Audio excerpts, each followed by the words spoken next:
Winners win. I'm a winner. We're going to win. Gators Breakdown, because there's never a dull moment in Gator Nation. The Gators Breakdown podcast is ready to go. I'm your host, David Waters. You can find me on social media at GatorDave_GB, coming at you with co-host Will Miles right here, getting it together on a Wednesday night edition of Gators Breakdown. Will's got baseball with his kids. My daughter's has cheer and basketball. So, look, guys, I know Florida's playing Texas in basketball. I know, but we had to find just the way we could find a way to record. Find the night we could record. And this was it right here, Will, on Wednesday. But lots to talk about, of course. Had a chat on Sunday night with Gators Breakdown Plus members. But before that, last week we got to hear from the DB coaches. So lots to get into on that angle. Haven't discuss those guys too much and the new coaches and just so much going on hearing from all these coaches. But we get to hear from cornerback coach Brandon Harris, safeties coach Chris Collins, and some interesting angles there, Will, of what to get into here with this group of players and this group of coaches. Yeah, well, Brad White a couple weeks ago, we were talking about him talking about the defense starts from the secondary forward, right? And that's a little bit different than what you hear from most coaches, where they talk about it being a line of scrimmage league and all those sorts of things. But, look, Florida's secondary has struggled, no doubt, for the last 5-6 years. Ron Roberts in many ways sort of just protected them with some of the schemes that he called. And so, that's going to be the question is Florida able to do some things that are a little bit more dynamic on the back end, or are they going to have to continue to sit in conservative shells? Look, the whole sport of football is moving more towards conservative shells, so it's not like this was like rocket science. But at the same time, you look at some of the guys that Florida was relying on there in the secondary. Some of them were pretty good, or at least average. Some of them, though, regressed quite a bit over the last couple of seasons. So, some newcomers in there, some guys that I think have a lot of high potential. A lot of guys that are playing. Castell, Denson, Gates. Those are guys that could have been on Florida's roster. And, cornerback that did a good job of retaining. Safety, not so much. But, we'll get into those angles. But a lot of the guys that we've been accustomed to seeing the last couple of years now elsewhere and in the SEC. Well, and, so then it comes down to, do you care, right? I think – we kept waiting for Jordan Castell to take a step forward after he was excellent his freshman season. And he played over 2,000 snaps in his career at Florida over 3 years, and his PFF rating and his impact on the game decreased in each of the 3 seasons that he was out there on the field. And that's it's not a criticism other than the fact that it just is, right? Yeah. Like, you look at PFF ratings, 75.6, 64.5, 55.3. He's going to fit right into Kentucky, right? That's sort of the reality of things. And so, look, I think Summerall I saw today, I don't know if he actually said this today, but I saw it today, where he was talking about the thing he really felt like Florida needed to work on was the weight room. Yeah. And getting stronger. And he came in, he was sort of working out with the offensive lineman going, if I can work out with you guys, this is a problem. And, that what he really called out, I think, was sort of an attitude of complacency. And so, I suspect that the guys that they've retained are guys that they looked at and said, from an attitude perspective, we can work with that. And some of the guys who've moved on are either folks who didn't want to buy into that program, or, let's be honest, I think probably recognized that the coaching staff was going to bring in people to compete with them, and they could go someplace else and ensure themselves playing time and get NIL deals and all that sort of stuff. Castell's not a bad player. He just, was not a game changer at the safety position. And Florida hasn't had a game changer there in a while. So hopefully the new coaches and some new faces and some new competition and some increased productivity in the weight room and increased intensity in the weight room allows one of these guys to turn into a difference maker. Because, you think about you think about guys like Reggie Nelson back there. You think about guys like Marcus May, Keanu Neal, like those sorts of guys at the safety position. It's been a really violence, a little bit of actual the offense being afraid to throw the ball up, right? Honestly, I would say probably the prevailing thought I've had when a team has gone deep against Florida for the last 5 years has been, oh crap. And not just because the guy's wide open, it's because even if he was covered, not making a play. Yeah, it was much more than a 50-50 proposition that the offense was going to come down with the ball. And so that competitiveness is I think the thing that we're really looking for. They're going to make some mistakes. This team is going to have some holes. They definitely didn't hit on everybody that they wanted in the transfer portal, and I don't think that's any different at the defensive back position. But at the same time, if the whole level of play in the room moves up, there's some talented guys on there, and so it'll be interesting to see what Florida and their coaches are able to do. Yeah, so lots to get into with this. So everybody hit that like button right here on YouTube. Subscribe right here on YouTube or your favorite podcast platform as well if you haven't done so yet. What you waiting on? It really, really helps us out. Leave some comments out here. A big live crowd tonight, everybody. Thank you so much. And Gator basketball, some of you guys are watching that off to the side. We won't really update it right here because a lot of people will listen to this the next day. But you will see Will look up as he just did. You will see me look to my right because I do have that game on the tablet. So we are certainly catching up with our Gator basketball. Hey, Lee just hit a 3 man. That was the fist pump I got there. There we go. So I know we don't talk it a whole lot. Maybe that'll change a little bit, but a lot of football right here. And we talked about it the other night a little bit on the chat. So swinging around the football right here. Spring practice starting next week. So hearing from these coaches. So for Harris, and we've all heard the stories about coaches, Will, working 24/7, but Harris took it to a new level this winter. One my wife would not really be happy with if I was to do this. Imagine, Will, you're on a Disney cruise with your family, and instead of meeting Mickey Mouse, you're dropping $200 on Wi-Fi to talk to the cornerbacks you're trying to retain. So we'll get into that storyline, and we'll kind of break down why that Disney cruise recruitment was all important this offseason. Plus, we'll look at the early impressions of the cornerback room from Harris, and you guys showing leadership, some young guys needing to break through. And at safety, we'll get a pretty detailed look at what types of players are looking for and all the cross-training going on to help with that nickel spot as well. And we'll try quick recap. Gators also get a commitment, Will. Second 2027 commitment, tight end Jackson Bollinger. The Gators get a commitment from second one of the 2027 class. So, all right, let's get here to it. And this relentless recruiting effort from Brandon Harris immediately after his hiring, Will.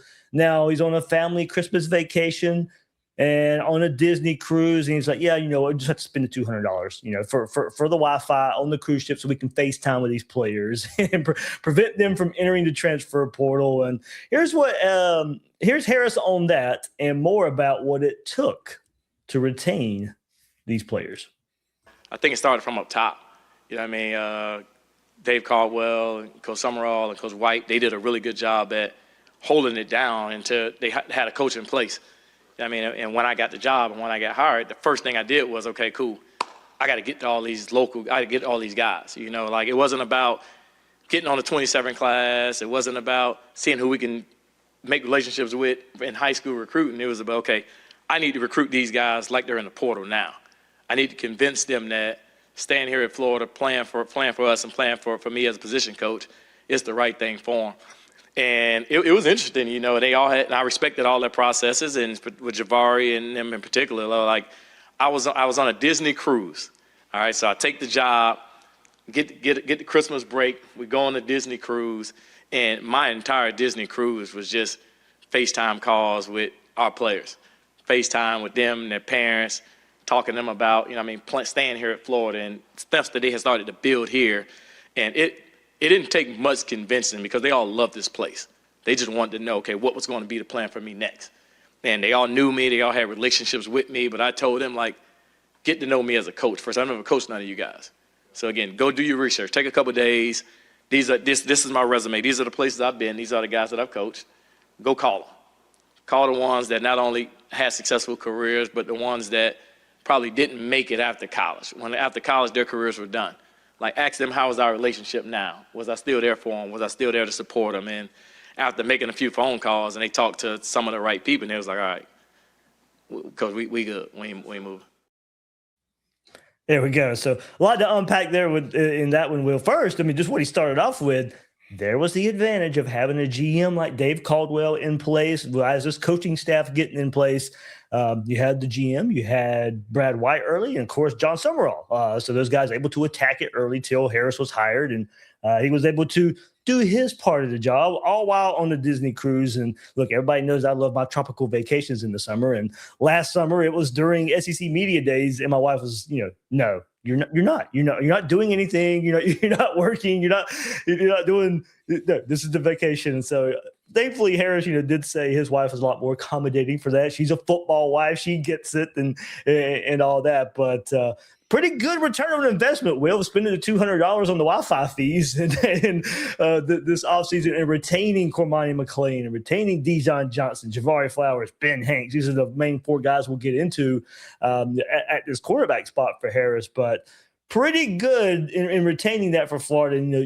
With this NIL and this modern way of college football, re-recruiting your own room, re-recruiting your own team, more important than at that time for Harris, for hunting, more important than hunting for new transfers. So I think we go back to this storyline, and we only heard early on, Will, in the hiring process, in the same time as the early portal opening, that Florida was going after Jontez Williams, the transfer from Iowa State, the top cornerback in the transfer portal. He was from Bradford County, looked good for Florida till he took a USC visit and then committed to the Trojans. I think it was clear, they wanted to retain DD, Cormani, Flowers, Hanks, while trying to get one of the best corners in the nation through the portal there. That process played out, and the retainment part was good there, but then had to pivot, only bringing in Jordy Lowry from East Carolina, but kept that core group together. And look, I know there's some argument maybe Florida, should have, could have done more here at corner, but they were, I think they were really caught off by Williams choosing USC over them, and I really believe they did like, what they had in the players returning. So we'll get into player specifics in just a bit, Will, but retainment was a heavy emphasis here at the cornerback spot. Yeah, I mean, look, that's going to be what your December's like when you change stats. In fact, I would say most coaches know that's what their December is going to be like, even if they don't change staffs these days, right? That it's not just when you're changing staffs that you have to re-recruit. I think you have to re-recruit every year. And, Harris understands that his Disney cruise is going to have to be in February next year or something to avoid this sort of thing.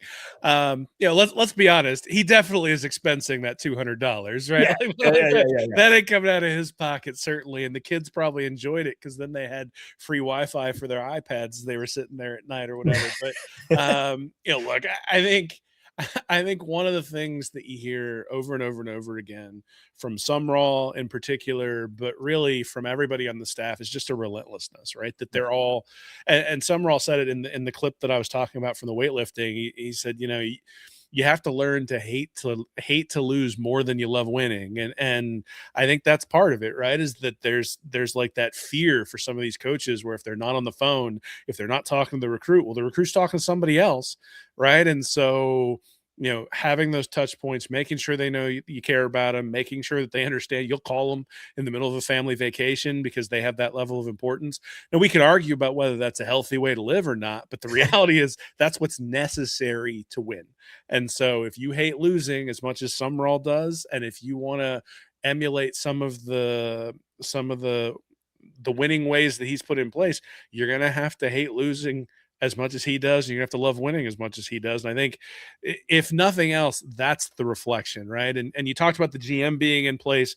Again, I think alignment is the word that I would look for. And, it's really easy to be aligned when everything's going well, right? Like nobody had any complaints about the alignment of Florida's staff, at least nothing that was publicly available until Jaden Rashada was getting offered $14 million. And it was a ridiculous deal from the beginning and the whole thing fell apart. So, that was really when the cracks started to show that the alignment within the Napier organization was probably not ideal. We haven't seen any of those cracks yet. It doesn't mean they don't exist, but this is a data point that suggests that they're all rowing in the same direction, right? That Harris understands that in order to win and in order to win big, like you don't get to take a Disney cruise and take a full week off. That you can go there and your family can enjoy the vacation, but you're going to be on the phone half the time, right? Because that's what's required to win at this level. It is a 24/7, 365-day job.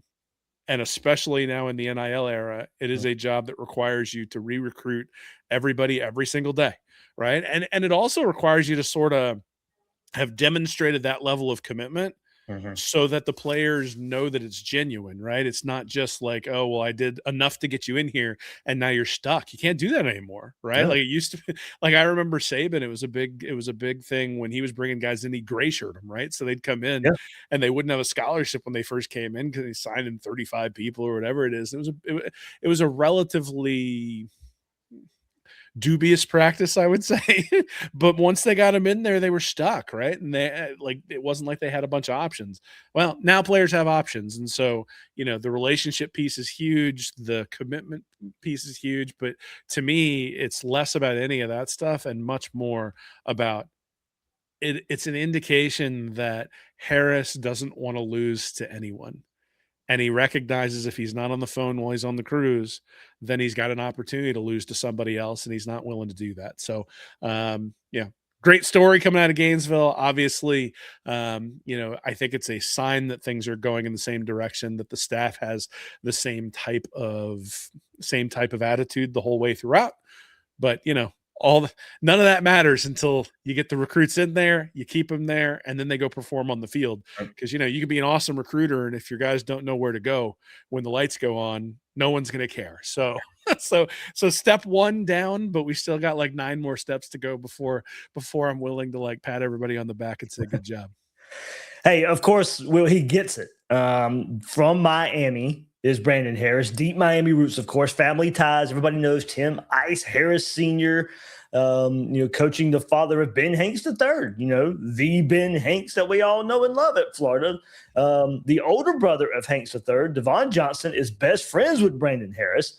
And Harris' mom is Hanks III's godmother. So, Will, the connection here probably didn't have to twist Ben Hanks' arm too much with this, honestly. There's a lot of connections here, a lot of familiarity, a lot of relationships. And that's another thing I've hit with this staff a bit. They've shown early signs of getting the relationship status of this and how far they can go. And this South Florida relationship really paid off with Hanks. I think paid off with Flowers as well. And like I said, it played a pivotal role in getting those guys to stay. So, we've seen it also pay off, and we'll get the recruiting hopefully in a little while. But for Harris, it's paid off early there as well. You got the commitment of Amari Nugent from American Heritage down there in South Florida. So, hopefully this continues to pay off and creates a pipeline to South Florida and somewhat, Will, maybe a shield to protect South Florida players from hitting the portal.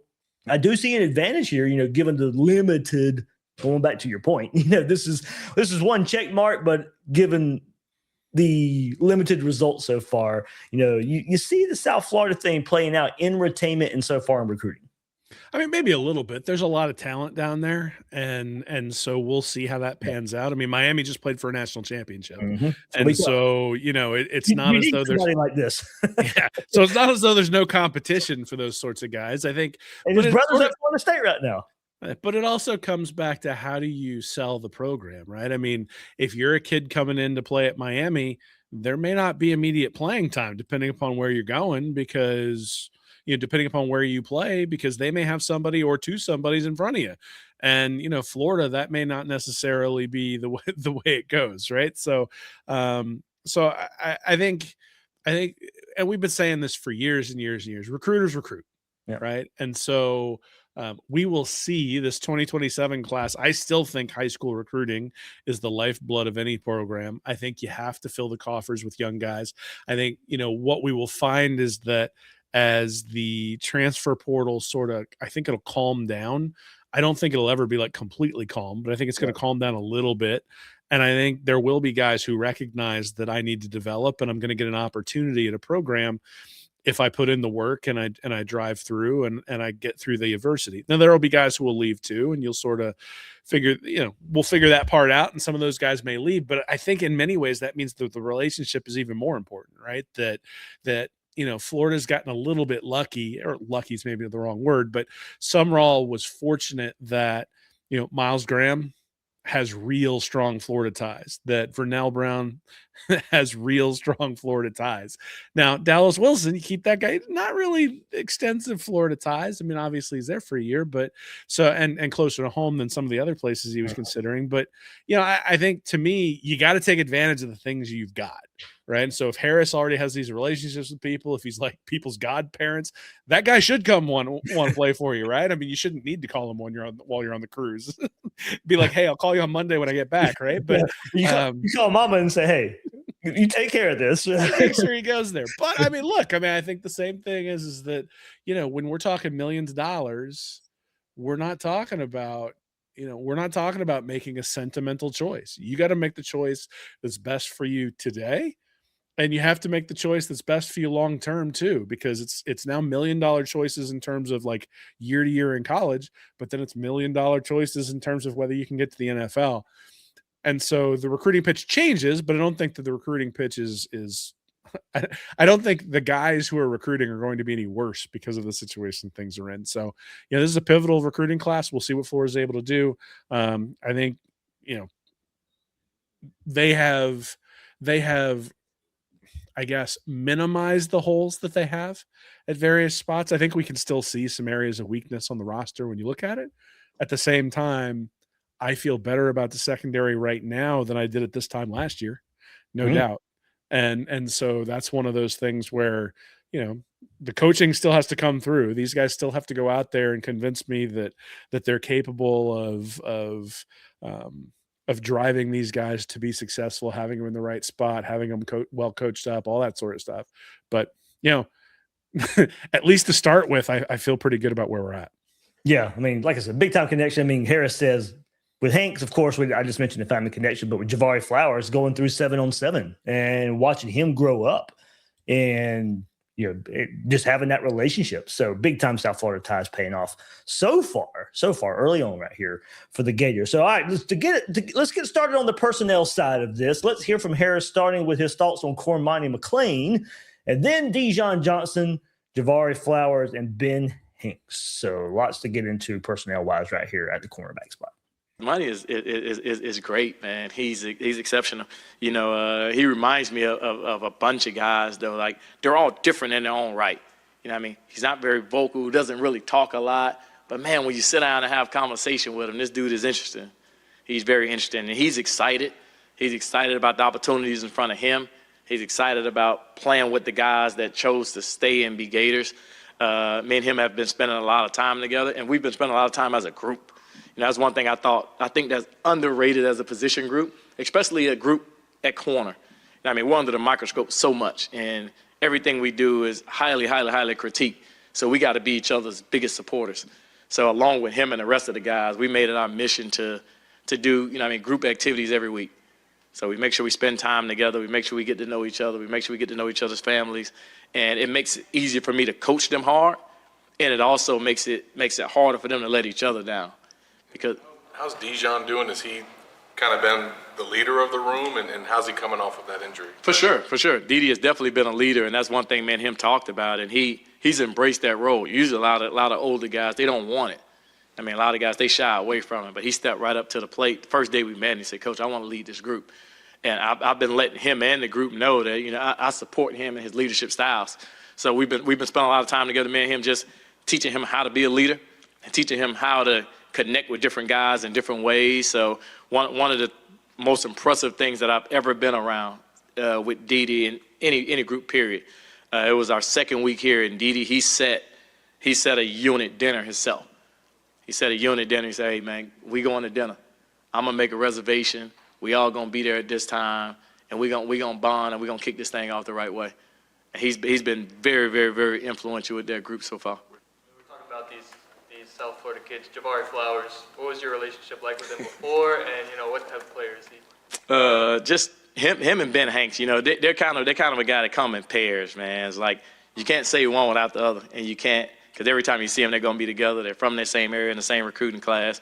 And I think both of them have a unique story with, being down there when both of them was coming out of high school. Obviously, Ben went to my high school. Jahvari went to a neighboring high school. But just knowing those guys from the time they were pups in youth league ball and just watching them closely and watching them come up through the ranks and being at other programs that I wasn't actually involved in their recruiting, but still being a person that always came to their schools and talked to them and spent time with them.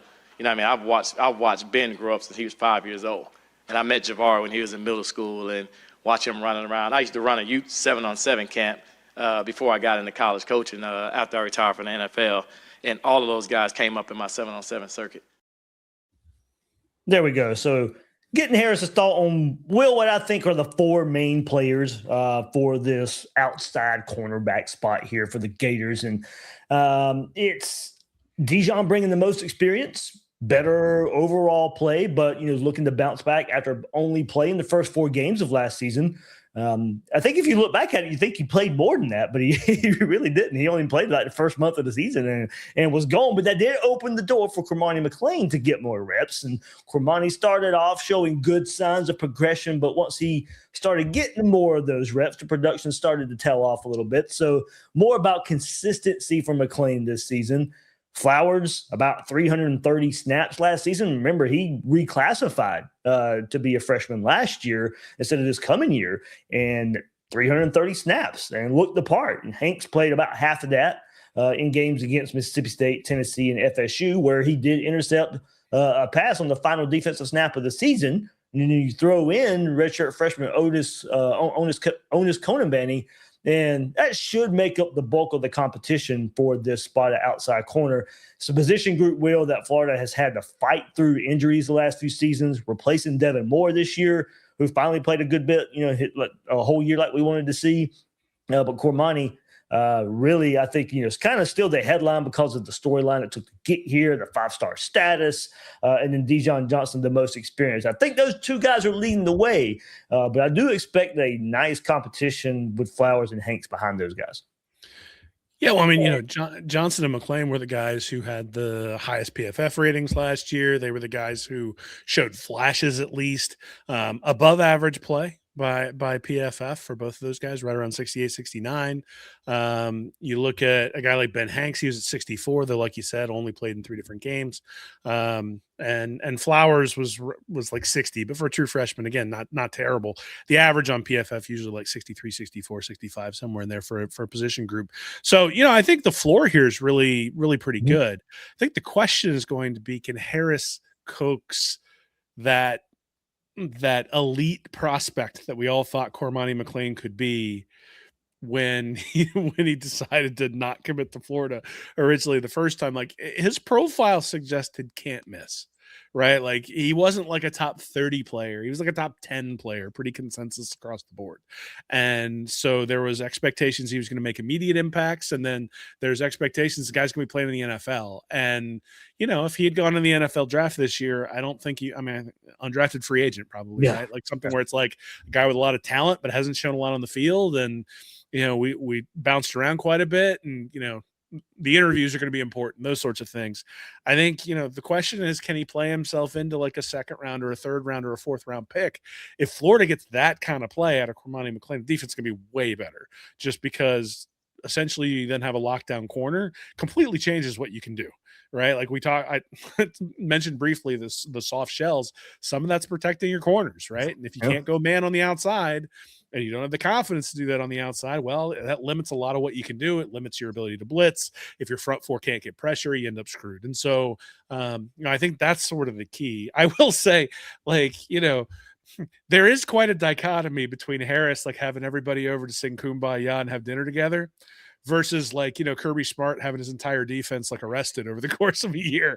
And if you look back at the Urban Meyer teams, those guys weren't exactly those guys weren't exactly choir boys. So it sounds great. And I think in many ways, maybe retention becomes easier if these guys are all friends, right? You don't want to leave your buddies. I mean, if you could put me back in college, like right after I met my wife, like that time in college, I'd be like, all right, like perfect. Like, yes, freeze that year, right? I think as football players on a campus like Florida, that would certainly be something, if you had your buddies out there that you're really close with, would convince you to not go jump for a little bit extra money someplace else.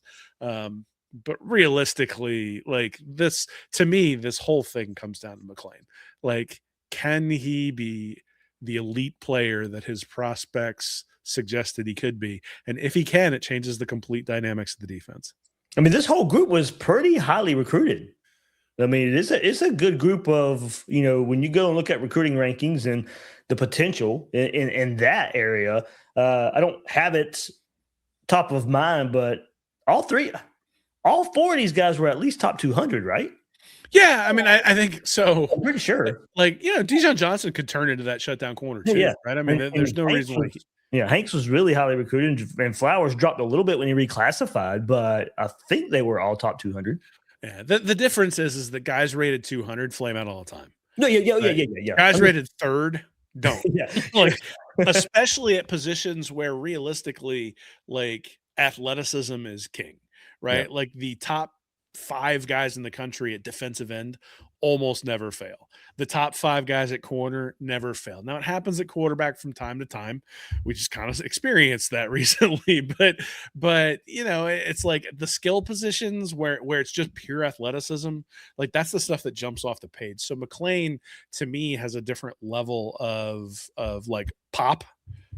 When he goes to top gear, or when he's really locked in, like, he should have the athletic ability to do some things that some of these other guys don't really have. And so, can you unlock that? But no, I mean, look, I think these are all talented guys. The question, I think the question here is, one, can one of those guys, whether it's McClain or Johnson, take a leap to where you're not just getting average play or slightly above average, but you're getting lockdown play?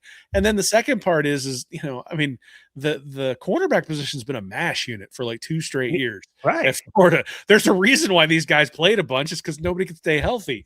And so, that's the other part of it is I know I've been pushing you to put out the strong things don't break t-shirt or whatever it is from the strength and conditioning coach. And, I think that's a big part of it too, is can these guys get through a full SEC season remaining healthy and not being a liability? Even if you're on the field, if you're not healthy, like, that impacts your ability to make plays. It impacts your ability to, the ball gets knocked down instead of turning into a pick. You get tackled after you get the interception instead of taking it to the house. All those little things as you get nicked up over the course of a season. So, there's a lot of things going into this, but I still sort of lean towards McCray being the key. I just, I believe in the recruiting rankings. I believe in what they mean. And when you have a guy of that pedigree, if he doesn't turn into the lockdown, surefire NFL draft pick, you've really missed an opportunity. Yeah, when I was trying to look up while we were talking here, I wanted to go back because Dijon's grade overall last year was a 69. Yep. 81.9 in that Miami game. It was the last game he played. I'm trying to can you go back and look and see what he did in that November of the year before? Yeah. So the run, of course, everybody likes to go back to, but so, I mean, November that year, Texas, his PFF rating was 48, but nobody played well against Texas. LSU 60.6, Ole Miss 52.8, Florida State 59.9, and then Tulane 73, but Tulane's quarterback was a complete joke. Right. Yeah. Look, I mean, his PFF rating for 2024, though, in 550 snaps was 67.4. And last year in 145 snaps, it was 69. So he's been pretty consistent over the last couple of years in terms of. And it was a USF game that really did him in last year. I mean, LIU was 65 grade, LSU was 71 grade, Miami 81 grade. 46 versus USF, so that's where it dropped down a little bit. But it turns out that matters, right? Right. If Florida had won that game, if they had not given up the field goal at the end, or if they hadn't given up the ridiculous touchdown pass, that game is like, the season is completely different if Florida pulls that one out. I think in many ways. I mean, that was like where everybody just said, "All right, that's it, I'm done." Right, and they came out and fought, and to their credit throughout the year, but the fans were pretty much done at that point. So yeah, I mean, does he have highs that he can reach? Certainly, right? The question, you mentioned consistency for McClain. I think that's true for Johnson too. The thing about McClain is I think his great can be better than anyone else on the roster. Yes, right. And so that's the thing, is if you get consistent play from McClain and then he's got some fantastic ones, like, you're going to end up with a guy with a PFF rating of like 81, 82. And again, like, PFF isn't everything, but guys who sit in that 80 to 90 range for PFF ratings go high in the NFL draft. And so, when's the last time Florida had a real dynamic player go high in the NFL draft? Kyrie Elam. Yeah. I mean, that's the last guy, right? He didn't turn out real well in the NFL, but certainly was a good player at Florida. And, other than that, it's been, guys who maybe have made their way into the league in some capacity, but haven't made an impact there and didn't really make an impact at Florida either. And so to me, that's the thing is Florida, any team needs dynamic playmakers all over the field. You got to find them somewhere. And this is an area where Florida has a guy with the pedigree. So hopefully we'll see that play out throughout the year. All right, that brings us to the room next door. And so while Harris is locking down the outside, let's go to safeties and Coach Chris Collins. He's kind of busy rebuilding the spine of this defense, Will, and not just looking for athletes. He's hunting for what he calls ball traits and violent strikers. And we've seen a massive influx of talent there. Kind of the opposite, Will, of the cornerback room where Harris talked about retainment. Well, we talked about it earlier. The safety room got decimated by transfers here for the Gators, so you had to go hit the transfer portal. So an influx of talent through the transfer portal, but some guys with some experience. DJ Coleman coming over from Baylor. You got Cam Dooley coming from Kentucky, and the familiarity there with Brad White. And, of course, Collins coming in. So two guys experienced there. Deion Wilkins, the coach, young coach at Florida, coaching the DBs, helping Collins. There's a familiarity there with him as well. And they're kind of cross-training this group because they need some help at the nickel spot, not just, the back-end safeties. Help that back end become more versatile that we've seen more so than we've seen in recent years. So let's get started with Collins and how he wants to see this room play. And play physical and violent, but I think our mindset of the room is that way. We wired that way. And so I think those guys will be excited, about that opportunity to go attack the quarterback and get the ball off of them. But it also gives us a ability to be very versatile and very flexible in what we do. And that's kind of our system, under Coach White has been that way. We want to be very flexible and very versatile. And so early in it, man, we're positionless. Right, we're just learning the fundamentals and the techniques, right? So we can plug and play, because strong safety could be dropped down to the star, vice versa. Boundary safety could be dropped down to strong safety.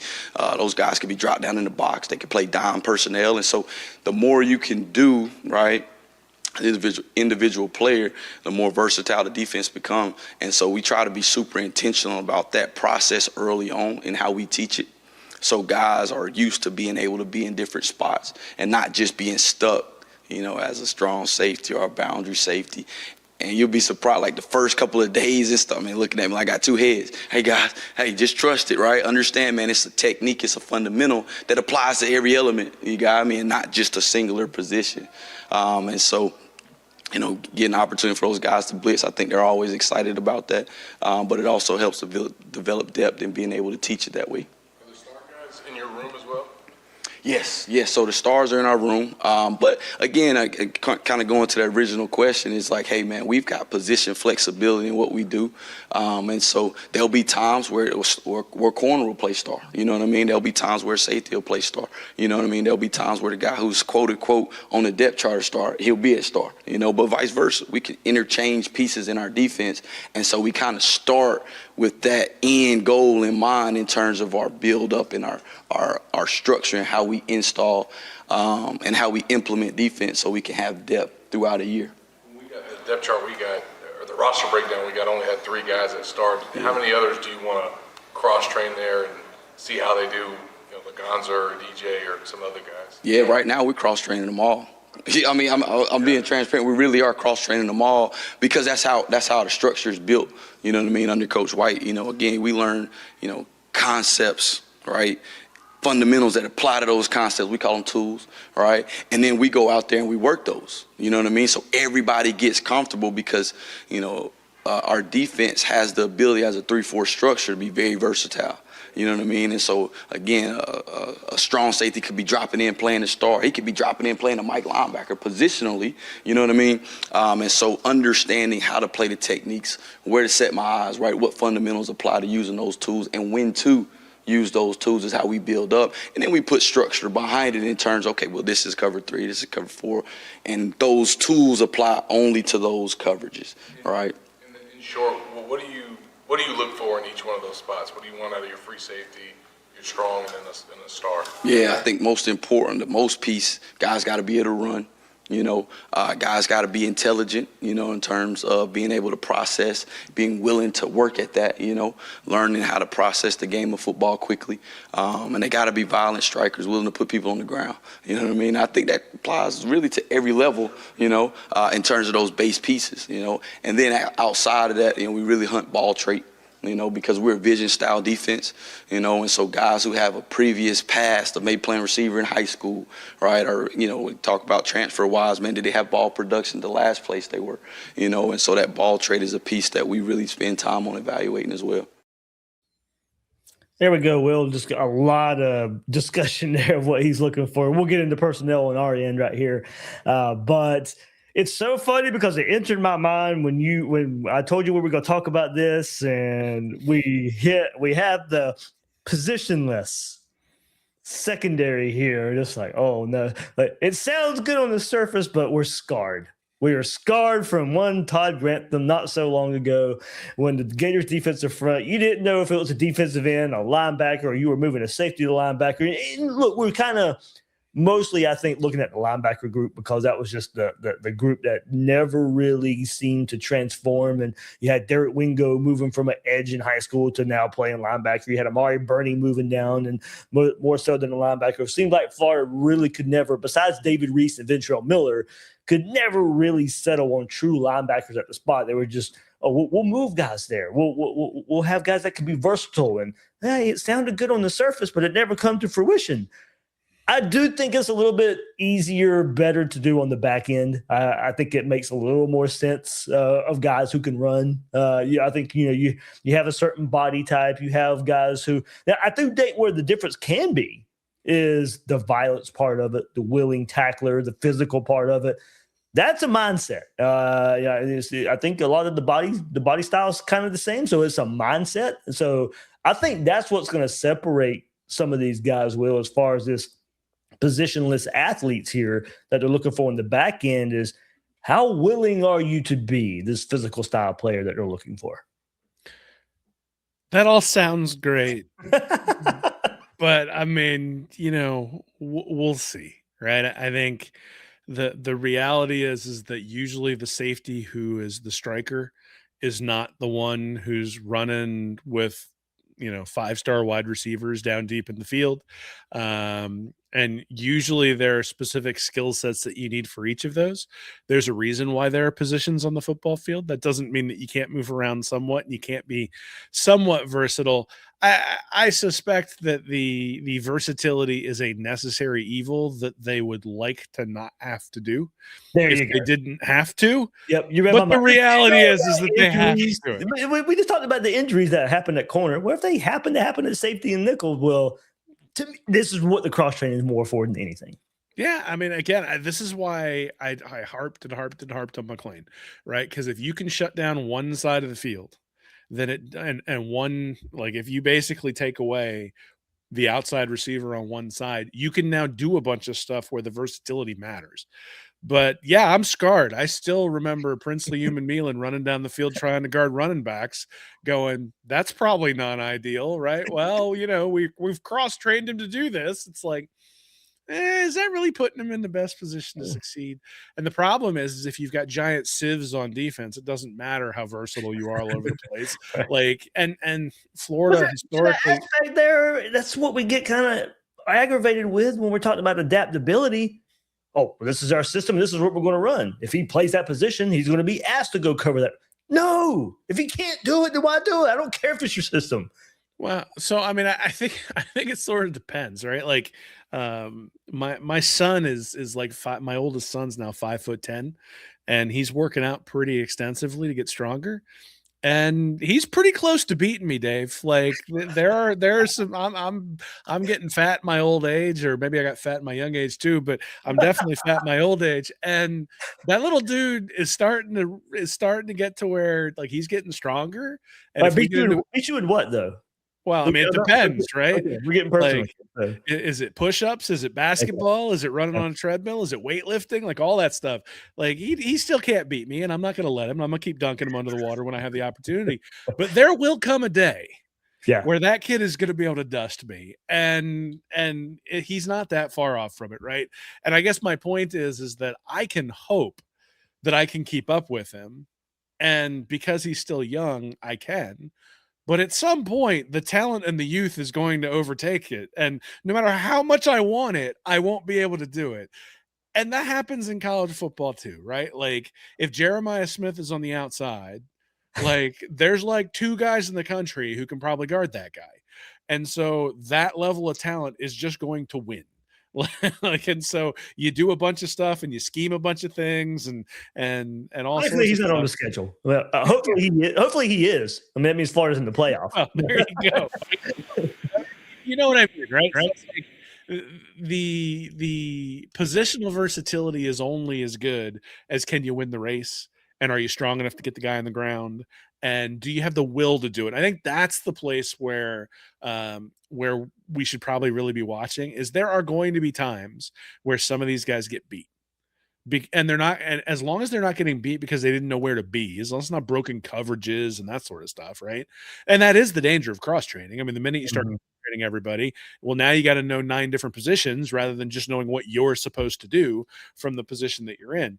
But obviously, because of the depth and because, I mean, you know, Alfonso Allen is probably going to be a big part of the defense. And he's a guy who was like an afterthought coming into last year, played really well last year, especially during his walk on. But well, and those things that they mentioned, the physicality and the violent striker, man, I tell you, I mean, for a player that we saw it, that they got retained, that was on the roster last year, he showed those things. Yeah. But I mean, let's be honest, right? That guy playing with a chip on his shoulder and all that sort of stuff, I'm sure helps, but probably not as talented as some of the guys that they brought in.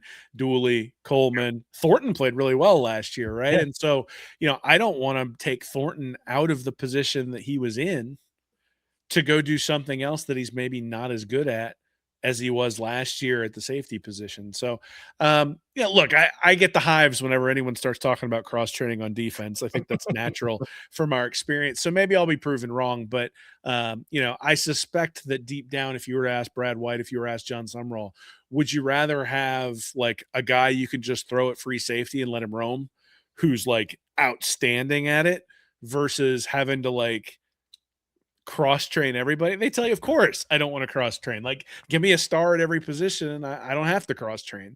But that's not the way things sit right now. And that's okay in year one, right? I think that's part of it. And I mean, let's be honest, if they find somebody who turns into a star at a certain position because they've done the cross training, well, now you can bring in reinforcements next year and all of it, you know, and you can target the free safety or the strong safety or the star, depending upon what your needs are based on what you've seen. And in many ways, year one in a coaching staff is pretty, in a coaching tenure is in a lot of ways evaluation of what you have. And, you know, it's unusual to be the Indianas of the world where you're going to the playoff in year one. Maybe that's going to be the standard. Maybe that's what we should be holding Sumrall to, but that's not what I'm holding him to. I want to see, like, so I'm okay with the versatility year one. If we're still talking about versatility year 2 and year 3, then you and I are going to be having a very different discussion. I'm coming through. I was trying to get something up, and the ad was playing in the background. I don't know if it came through or not. Did you hear it? A little bit. Okay, all right. So yeah, as we look at, you know, Sharif Denson, Aaron Gates, if you look at nickel on the way out, Jordan Castell at, you know, mainly free safety on the way out. So as you said, Bryce Thornton, really the guy who came back of part of last year's defense as far as guys who played a lot of football. Then Florida had to go get DJ Coleman, had to go get Cam Dooley. Now Lagonza Hayward comes back in his second year, Drake Stubbs in his second year, see if he can take, you know, that second year lead. Kanye Clark to the transfer portal as well, who probably fits in at the nickel spot. Will. So I think, you know, a lot of names here that you're going to know because of, you know, just the situation that they find themselves in and proving guys through the transfer portal in Coleman and Dooley. So I'm interested to see, you said it earlier this episode, feel better about this secondary group. And I kind of agree with it. I mean, I think we got to see it, but there was left, you know, besides Devin Moore and Bryce Thornton, left a lot to be desired last year. So I expect a second-year jump from Lagonza Hayward. And we'll start to see the emergence of Drake Stubbs. And I'm really excited for Coleman and Dooley to kind of fit in right here right away. Cam Dooley, I think probably the net gain transfer will. I mean, I think you look at it, should be a significant upgrade over Jordan Castell if that's where he slots in. Obviously, played under Brad White, Chris Collins there in Lexington, playing for Kentucky. But did a little flip-flop. Jordan Castell goes to Kentucky. Cam Dooley comes here to Florida. So funny how that worked there. But so you get some instant schematic familiarity here. Probably, like kind of addition by subtraction with Jordan Castell on the way out, and then Cam Dooley on the way in. So, Will, I went and looked it up. Dooley's coverage metrics to previous starter Jordan Castell, of course, and he was a struggler in space here. We mentioned that earlier. Overall on PFF, Dooley had a grade of 69, a run defense grade of 63.6, an attacking grade of 58, and a coverage grade of 70.9. Castell had an overall grade of 55.3. That's almost 15 points lower than Dooley. 8-point higher run grade than Dooley at 71.5. Then Castell had a 10-point lower tackle grade of 48.1. And the coverage grade being the biggest difference here. Dooley was at 70.9, Castell 54.8. So if you want to go by PFF, that's one metric that's going to measure these two players here for some kind of comparison. There you go. I mean, Dooley is great. It did grade out a better player, and now in this familiar system here in Gainesville. Dooley did spend most of his time deep, but very active in looking, where looking for his needs, for where the receivers are, where the quarterback's eyes are, rarely gets lost, keeps himself in the play, just does a good job of being in position deep, also making a play that if it's in front of him and reacting that way. So I think the ultimate factor here, Will, is just coming over from Kentucky and the continuity factor. How much does that help? How much of a leg up does that give him? And I think being able to share it with his teammates as well. Well, I mean, I think there's a couple things there. I mean, a PFF grade of 55 is pretty bad. And so, one of the things that Summerall needs to do, like there are a bunch of different ways to make your team better. One is to go find stars who excel. And so hopefully guys like McClain or guys like Dijon Johnson can do that. But if you look at Florida's safety room last year, again, using PFF, Bryce Thornton was at 78 and then Castell's at 55. And then you had Alfonso Allen at 70. And now you got DJ Coleman coming in. I think he's at 70, and then Cam Dooley at 69 overall for their ratings. So from the standpoint of just raising the overall floor, Florida should be much better. That's why I say I'm more comfortable with this unit this year, is because barring injury, there's a pretty significant floor. And then you start talking about guys like Dooley and guys like Coleman, but Dooley specifically being in the right place. He may, the way you almost said is he may not be a star, but he's not going to cause problems. He's going to be in the right spot. He's going to make the tackle. He's going to, when he has an opportunity to make the play, he'll be in position to do it. Is he going to get beat by some guys who are maybe a little bit more physically gifted? Sure, from time to time, right? But let's be honest, Florida safeties last year were getting beat by guys who had more physical talent, but then they weren't making the tackle. A 5-yard gain on a slant for a first down turns into a 50-yard gain because you don't get the guy to the ground. So, I think very clearly Florida had to protect its safeties. And I think just a guy who can come in and do his job eliminates the need to just protect them, right? He's going to be in the right spot so you can start to do a bunch of different things. Now, the question then is, a guy like Dooley in a place like Florida where there ostensibly should be more talent on the field than there was at Kentucky, right? If it becomes a symbiotic thing, if Florida can get pressure up front, well, now when the guy's in the right spot, he's going to have an opportunity to get turnovers, or he's going to be able to deliver a blow when the receivers get in the ball because he's going to be there at the right time, and all of a sudden you don't get a third down conversion that you might have gotten last year. And so those sorts of things will be the things I'm looking for. But again, I think and PFF isn't everything, but I think it tells a big story when we start talking about sort of what the baseline of a roster is. Yeah. And I look at this and I go, Florida's got a couple of young guys on that list, but they got 4 guys who are up over 70. They got Thornton up at 78. Coming back, guys who played major snaps last year. And so, could they take a step back? Sure. But even if they took a step back, it would be better than what Florida got from Jordan Castell last year. And so I expect that position to be considerably better this year. And let's go to DJ Coleman. Will, I think a big part for him now, as we talked about versatility, he showed it. He showed it at Baylor, kind of Swiss Army knife there. Brings over 1,000 defensive snaps, 12 career snaps to the Gator secondary. While he has played deep and box safety, he spent the 2025 season primary as a nickel corner there for the Bears. So, Gator safety coach Chris Collins noted that while Coleman is currently listed with the safeties, his football IQ and big picture understanding make him a prime candidate for the star spot. So, there we go. Cross-training and a guy who has shown it here. Proven production. Go back to 2025. Go back to last year. 18 defensive stops, 6.5 tackles for loss. So it does show ability to play near the line of scrimmage. And it probably does make him a better fit for the star role if that's how they see him in the role. So I think a lot of experience here. Losing Gates, losing Denson, I think brings some snaps to the table for the nickel spot. So 362 snaps at the position. Versatility king here, I think. If there's an injury concern, as we go back to earlier, he may not start at nickel, but may find himself there if Florida needs another playmaker or injuries happen at the spot. So I think a good get there from Baylor, Will, of a guy who, one more time, and kind of like the Alfonso Allen, the ability to strike, the ability to be physical, play closer to the line of scrimmage, help stop the run game. I think that's what DJ Coleman brings to the table. I mean, run defense 64.5, tackling 71.7, pass rush 71.3, coverage 71.2. A well-rounded player, right? Like in every piece of the game, he brings something to the table. And so, you don't like. I know we've had multiple conversations about Miles Graham and his ability to be a 3-down linebacker, right? Because he can stop the run, he can rush the passer, and he can play in coverage if you ask him to do any of those things. And so that's one of the things I really think about Coleman when I look at his profile is he's a 3-down safety, 3-down star guy. He's a guy who's not going to kill you if the opposing offense runs an end around. Like, he'll be in the right spot and he'll get the guy on the ground. Will, he plays some edge. He played some edge when he had to.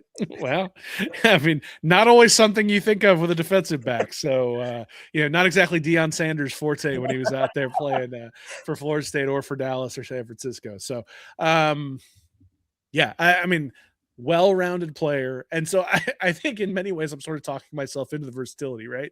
Is that if you've got guys who have that sort of well-roundedness, then you can play the versatile game. But if you got a guy who's like really good with ball hawking skills and coverage skills and kind of weak on tackling, you wouldn't want to have that guy playing the star. So, it might be that in many ways the versatility sort of feeds into the fact that all of these guys have that their weaknesses are all relatively similar across the board. And so, to be able to move guys in and out, if you can disguise things, hey, that's great. Right. But, I think specifically for Coleman, that's sort of what I look at as a guy who historically has been pretty well-rounded. And honestly, that's the way it's been every year at Baylor. Like if you look across the rankings, it's not like 2 years ago he had a pass rush ranking at 30 and everything else was high. Like it's just he's been consistent each year, and the rating has been consistent each year. And so that's probably what we should expect from Florida is a PFF right around 70, 71. And pretty consistent across the board. And again, that's a major upgrade from what Florida's had at this position over the last couple of years.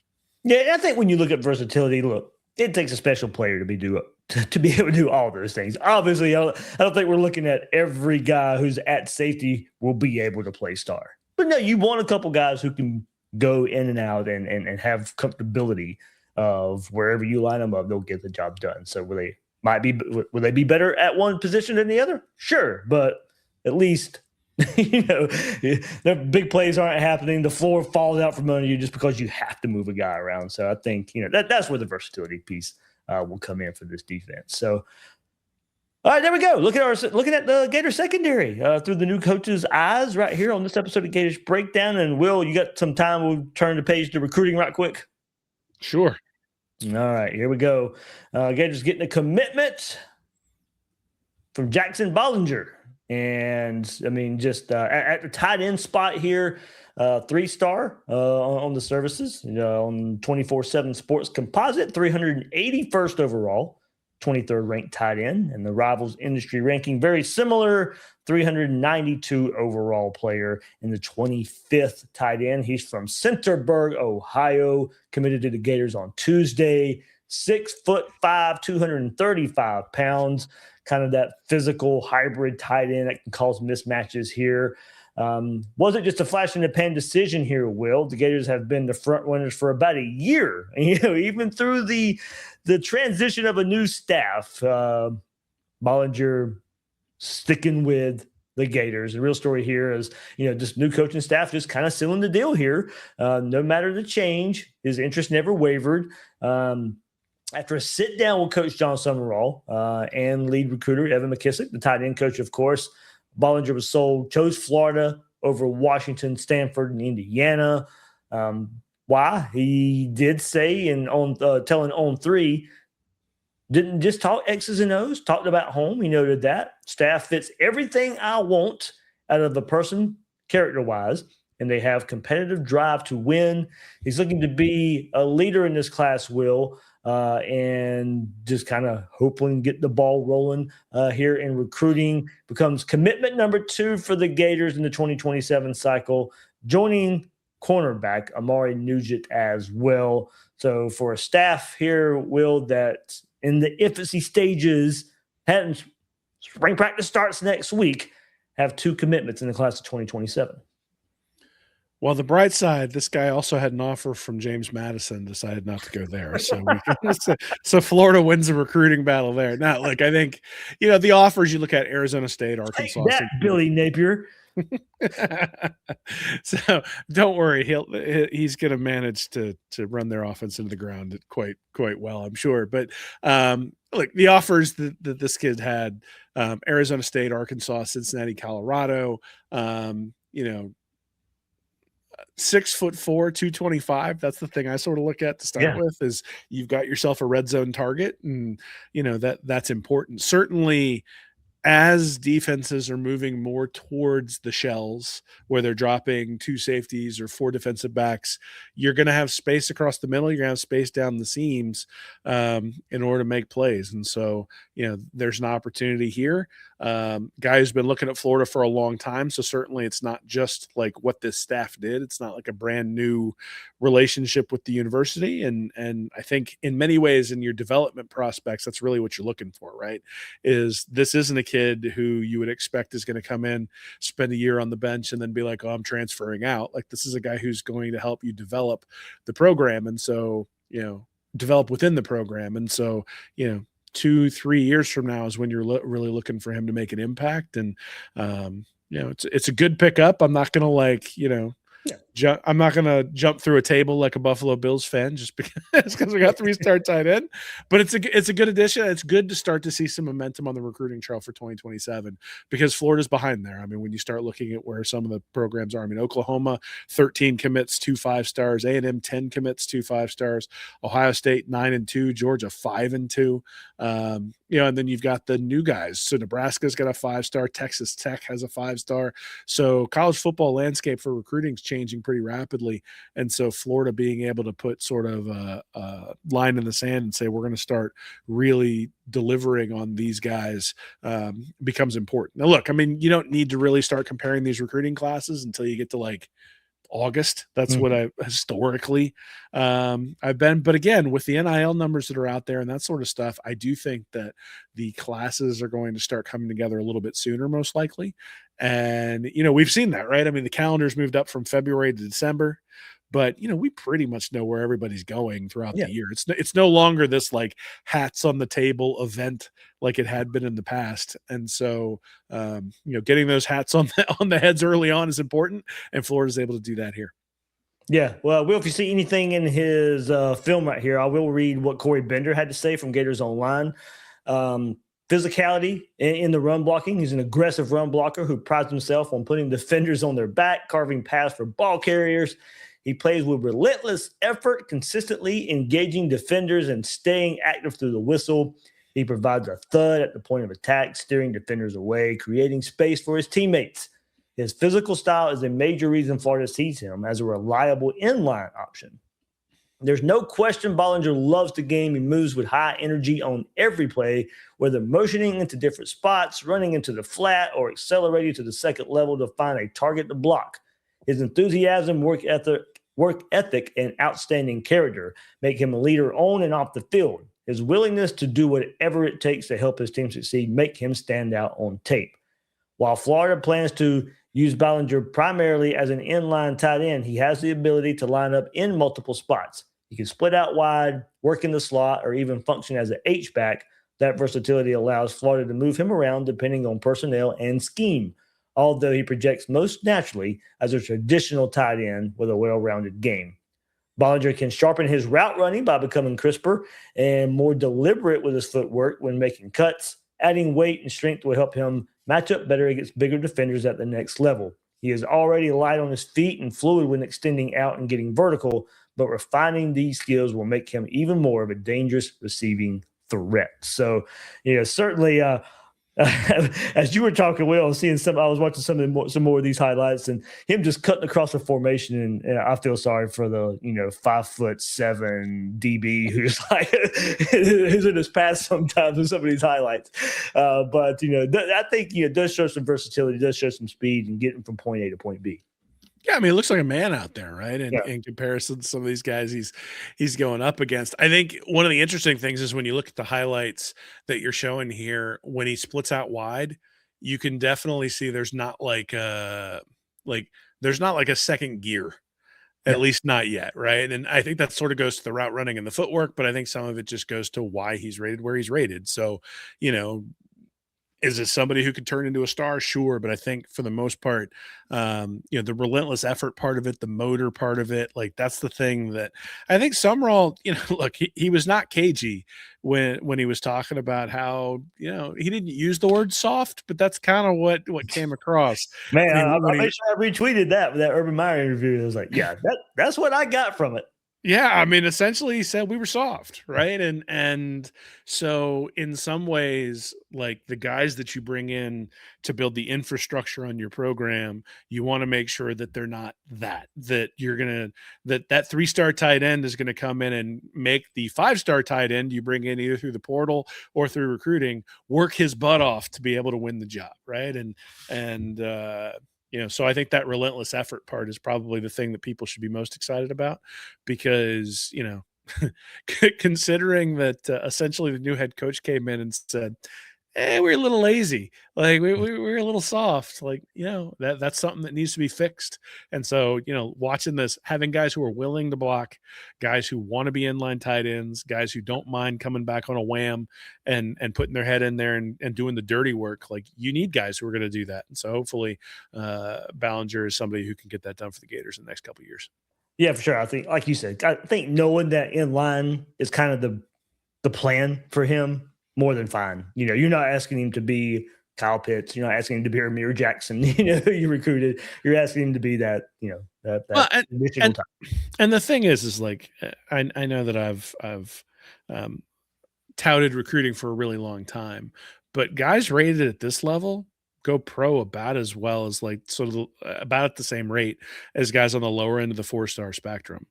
And, you gotta, like there are like it's now an arbitrage. It's now an economics problem in terms of building your roster and those sorts of things. So if you get 90% of the production from a guy who's going to stay in your program for 3 or 4 years and doesn't command some giant NIL dollars coming in, there's value in that, right? And if you can find a diamond in the rough at that level to where you're able to get, I mean, we see this in the NFL all the time, right? Like the teams that really succeed are the ones who have a quarterback who's cost controlled because he just came into the league and he's on his rookie contract. And then the Patrick Mahomeses and the Josh Allens of the world sign those $250, $300 million deals. And all of a sudden, well, why don't they have any receivers around this guy?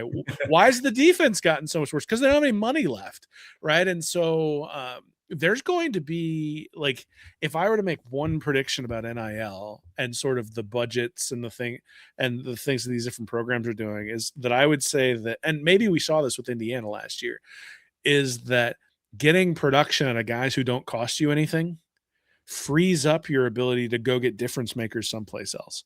And so, it used to be talent evaluation. And it was always sort of a chicken and the egg, right? Because Saban would give somebody an offer and all of a sudden the guy get boosted 20 or 30 spots. But that the point was, if you could just load your roster with 5-star guys, then you didn't have to be able to evaluate talent. I think you're going to get talent spread out a little bit more. And I think these 3-star guys who convert over into a real meaningful contributor to your team are going to have significant value. Even if they're like 90% of a guy that you might have been able to get years ago, it's still significant value because that guy you would have gotten years ago would have cost you a whole lot more than the guy that you brought in. So that's the balance, right? That's why you need a GM. That's why this isn't just, oh yeah, that guy's somebody I want, go get him. Like you can't do that, right? You're competing with everybody out there and you're going to have to figure out a way to do it. And you're going to have to figure out new ways to do things. And so, look, I'm not saying that that's what Florida's doing. I don't know. I haven't seen enough.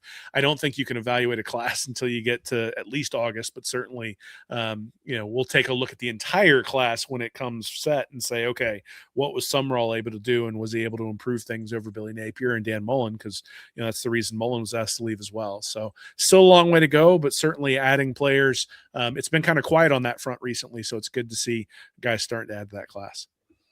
All right. Well, we teased at the beginning. The game is over now. We didn't really get to concentrate on the second half, but Florida does beat Texas 84-71. I mean, if you were keyed in on this game when we started the podcast and most of the way through it, you would have Florida won 84-71. What? So I saw Condon mega 3, I saw Lee mega 3, and I saw Boogie mega 3. And so out of all the things that I would say are good signs for Florida, it's the shooting 10 of 12. Yeah, 10 of 12, 23 points. Well, 8 of 18 point range, my friend, 44%. Like that is the best they've been in a really long time. Yeah. 59% field goal percentage. Surprisingly, Will out rebounded by 1. Yeah, they 30-29. So they didn't look. They looked like they might have been looking ahead to Arkansas a little bit. Maybe that's the. Hey, I told you before. I was like, and I put it on the Discord. I thought this was going to be a tough game. Going to Texas, they can score. They with Swain there, man. That guy can just go off. He had 21, by the way, but he was 7 of 18. Another win. I thought 8 straight now. I think for this team, and just starting to find their strategy. You mentioned a big game versus Arkansas, who's playing right now against Texas A&M. They're up right now, so sets up for a big college game day there Saturday. So here we go.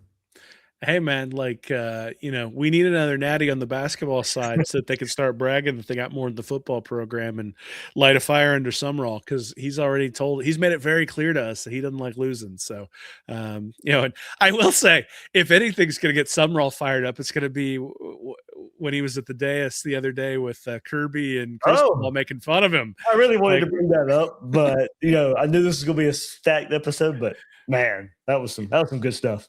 Hey, I mean, it was entertaining. It was. But it's also aggravating. And so if Summerall's up there giving Kirby the business about 3 years from now, that'll be pretty awesome. Maybe he can. I don't want to be a part of the jokes anymore. Maybe he can introduce Kirby to Spurrier's daughter because he needs to sell his house. That'd be great.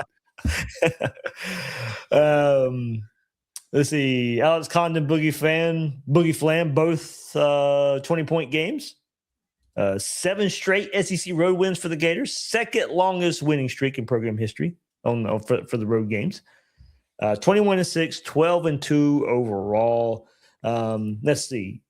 Florida 21-3 run turned a 3-point deficit into a 15-point lead.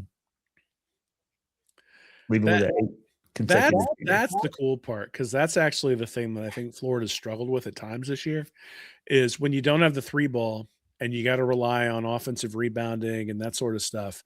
Do you get those big runs? So to be able to put one of those together, to be able to hit threes tonight, I think, look, if Florida can hit threes, I think they're far more equipped for a deep run in the tournament. I mean, it sounds ridiculous since they won the national title last year, but who's if they're a top 2, top 3 seed, those first 2 games they play, who's gonna be able to out physical them, right? So you're really looking at a team that probably like the floor is Sweet 16 unless something goes really wrong. And then, if they can shoot, like if the shooting's starting to come, then they can play with anybody in the country. And honestly, they did earlier this year, right? A bunch of their losses were like a point to Duke in Cameron and, losing to UConn up at was it Madison Square Garden where that game was? So, yeah, you know, like the same path, that they're close, then they would get down and then they'd storm back at the end of the game and just fall up short. Yeah, well, the difference in the tournament last year was they had Walter Clayton to bail them out when they fell behind. They're not going to have that this year. But I think they're a little bit more consistent this year, right? Like, I don't think they're going to be down like they were in some of those games last year. Right. And then it'll just be a question of, Fland and Lee and Clavshar and all those guys. Are they going to be able to hit threes when it comes down to it? So it's exciting, man. It's like this team has a legitimate shot at going back to back. And, considering that you've got, you got Will Richards starting for the Warriors right now, and Clayton out there with I guess he's with the Warriors or with the Wizards now, right? But the fact that those guys are out there playing in the league, you don't usually lose two NBA quality guards and have a chance to go back to back. So Florida has that shot, and it's awesome to see. And Golden, I think, there's a lot of stuff you could say about him, but the team has gotten better as the season has gone along. Correct. For 2 straight years, right? And so, considering that we cover football and cannot say the same thing about the football team for an extended period of time now, it is nice to see. So hopefully Summerall's taking some notes. Yeah, well, one more key thing. 12 turnovers for Texas, only 9 for Florida. Been struggling with turnovers lately. Struggled the start of this game with turnovers. And I was going to say they were all in the first half, weren't right, they? exactly, yeah. And they only ended up with 9. So, another big victory there, kind of setting up, there's a big game versus Arkansas, and, now 2-game lead. It had to – something bad had to happen if they're not going to win the regular season. Who else is left on the schedule? Well, that's good. Who was the guy posting – oh, there was somebody posting before one of their games. Was it the Alabama writer who was posting about like Oats versus Golden? Oh, yeah. He's like, you regular season championships, like as like one of the matches. Like, you guys have never gotten one of those. Like, well, check that off the box there, buddy. And Oops. by the way, we did win the national championship, so maybe that's like the trump card. But there are certain arguments to make. That should have not been one of them. So, some beat writers need to stir things up, I guess is maybe the right phrase. Yeah. And let's be honest, when you stir up the hornet's nest that can be Gator Twitter, it's pretty awesome. Like, it's pretty awesome to see. When Gator Nation is on the same page, I feel sorry for people. Arkansas Saturday night, Mississippi State next week, and then of course season finale against Kentucky. So. Yeah, okay. It's nice to be winning. I think just win one of those. I think if you lose to Arkansas and lose to Kentucky, I don't think you lose to Mississippi State. I think you still finish with a share. So let's win the damn thing out, right? Yeah, let's just win it. Yeah. Take it Saturday, beat Arkansas, and be done with it. Win out, be a 2 seed. Yeah, deep run in the tournament, man. That's the. As you said, though, they're fun to watch again. Fun to nice watch. to win. Yeah. Good to win. Fun to win. This might be the first time we've talked basketball on the podcast. I think we've made fun of that quite a few times. Yeah. I know people have said, "Oh, you got to do it more" and stuff. Look, I'm telling you, behind the scenes, Will and I are like I said, his kids and baseball, and I had no idea how busy basketball season was going to be with my daughter cheering. So. The boys lost. Playoffs are over. Cheer season's got a break for right now. So just for like 2 weeks, time for spring practice to start. I got to be honest. The thing that has shocked me about youth sports these days, and I'm sure it was like this when I was a kid too, in some capacity, but there is like you have to consciously take a break. Yeah. Like my kid, I just told him, you're not throwing a baseball the month of November and the month of December, and there were all these camps popping up and all this other stuff, and I'm like, no. Like, you can go take hitting lessons, that's fine, but you're going to put a baseball, like, you're not going to throw a baseball for 2 months. And I get it why everybody's blowing their arm out, because it's like just all year long they throw. And I'm sure it's the same for football, same for cheer, all that sort of stuff. So anybody's got kids out there can feel us. And I got another one. Like, I got 4, right? So my I don't know how you do it. my 5-year-old had me out in the driveway the other day. His older brother took him out there, and we've got a net in our garage to hit off of a tee. and the older one put the balls on the tee for him for a bucket. And then he's like, I'm cold. I'm going inside. And sure enough, Oliver's like, nah, I want to do more. He did 4 buckets out there where all he did was hit. I'm like, oh God, like you're going to have me traveling all over the country, aren't you, little dude? Like, because you just heard for a couple hours. Ting. Oh, the funny part is like, I love it. Yeah. Because he's going to be really good. And it's like, okay, like, and he's got a temper. He doesn't like to lose either. So we're he's learning from the staff, man. Learning from the staff. Winners win. All right, everybody. There we go. Tapping in right here.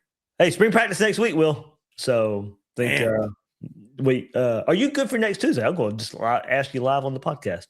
Yeah, I should be. Okay, so that is the day spring practice starts. So I'm assuming John Summerall will talk Tuesday, but I don't know for sure. We'll get our media update Sunday, I believe. But I would imagine. But either way, we'll I think we're going to talk a little bit of position battle. You and I we've talked a little bit about it, but just some interesting storylines for some of these position battles that we're looking for. So I think that's how we'll start it off, man. Oh man, I can't wait. Feels like there's been something going on like every week. So we had Kyle in here earlier. Will, you're here on a Thursday. I mean, everybody's messed up. We're like, Thursday. I got to admit, I went into work yesterday because we got snow up here again. Ugh. Yeah. And I closed down the office on Monday, so I went on Tuesday and was like, "Oh, it's Monday." It's like, no. This has been the longest week for some reason. I don't know why. It doesn't feel that way. Because you're waiting for spring practice. Maybe that's what it is. All right. Good stuff, everybody. Will Miles at Will Miles SEC right here. David Waters at GatorDave_GB right there on X. And everybody, thank you for listening, watching, enjoying another episode of Gators Breakdown.